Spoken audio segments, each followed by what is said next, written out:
जय भीम। नमस्कार, हम हैं रविंद्र और आप देख रहे हैं बहुजन नायक। बहुजन समाज पार्टी की मुखिया बहन मायावती बिहार चुनाव को लेकर के काफी सक्रिय हैं और वहां घट रही घटनाओं पर वह बारीकी से नजर रखे हुए हैं। चाहे वह उद्योगपति गोपाल खेमका का मर्डर केस हो या पटना विश्वविद्यालय के महाविद्यालयों में लॉटरी द्वारा प्रधानाचार्य की नियुक्ति हो या वहां की कानून व्यवस्था, हर मुद्दे पर बसपा प्रमुख बहन मायावती अपनी प्रतिक्रिया व्यक्त कर रही है। बिहार की कानून व्यवस्था को लेकर के उन्होंने बिहार सरकार पर जमकर हमला बोला है।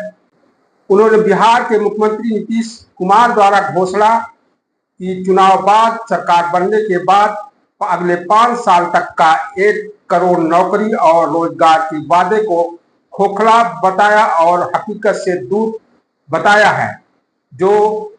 जनता का ध्यान भटकाने की कोशिश है। बिहार की कानून व्यवस्था की स्थिति राष्ट्रीय स्तर पर चर्चा का विषय बनी हुई है। ऐसे में नीतीश कुमार के वादे अच्छे दिन जैसे खोखले नारे और छलावा के अलावा कुछ भी नहीं है।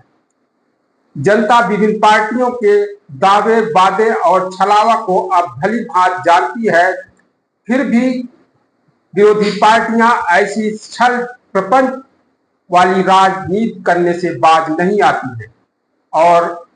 लोक लुभावन वादों का बौछार कर देती हैं। बसपा प्रमुख बहन मायावती ने बिहार चुनाव में धन बल और बाहुबल पर चिंता व्यक्त करते हुए चुनाव आयोग से मशीनरी दुरुपयोग मुक्त, निष्पक्ष और स्वतंत्र चुनाव कराए जाने की मांग की है। बसपा प्रमुख बहन मायावती ने अपने सोशल मीडिया हैंडल के जरिए एक बयान जारी करके कहा है कि बिहार में कानून व्यवस्था की बदहाल स्थिति की राष्ट्रीय चर्चाओं के बीच संभवतः लोगों का ध्यान बांटने के लिए राज्य में एनडीए गठबंधन की सरकार के मुख्यमंत्री नीतीश कुमार द्वारा चुनाव बाद सरकार बनने पर अगले 5 साल तक 1 करोड़ लोगों को नौकरी और रोजगार उपलब्ध कराने की घोषणा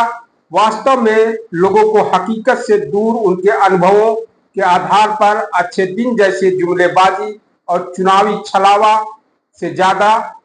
कुछ नहीं। वैसे तो विभिन्न राजनीतिक पार्टियों के चुनावी वादे, दावे, घोषणा और छलाव के साथ कानून व्यवस्था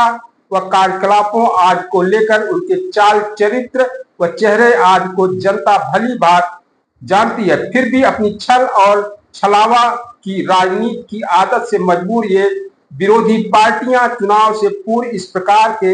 अनेकों लोक लुभावन वादे करने में जरा भी नहीं डरती और घबराती हैं। इसी क्रम में बिहार के वर्तमान गठबंधन सरकार का नौकरी व रोजगार का वादा इनके अन्य वादों से ज्यादा मेल खाता है, जो जनता वास्तव में अब तक उनके अनुभवों के आधार पर जानती भी है। निश्चय ही बिहार की जनता सोच समझ करके दलित व सर्वजन हितैषी सरकार चुनेगी, बशर्ते कि चुनाव बाहुबल, धनबल और सरकारी मशीनरी के दुरुपयोग से मुक्त, पूर्णतः स्वतंत्र, निष्पक्ष हो तथा सभी गरीबों, मजदूरों व अन्य मेहनतकश लोगों का वोट करने का सही मौका मिले। चुनाव आयोग इसका पूरा ध्यान जरूर रखेगा, ऐसी उम्मीद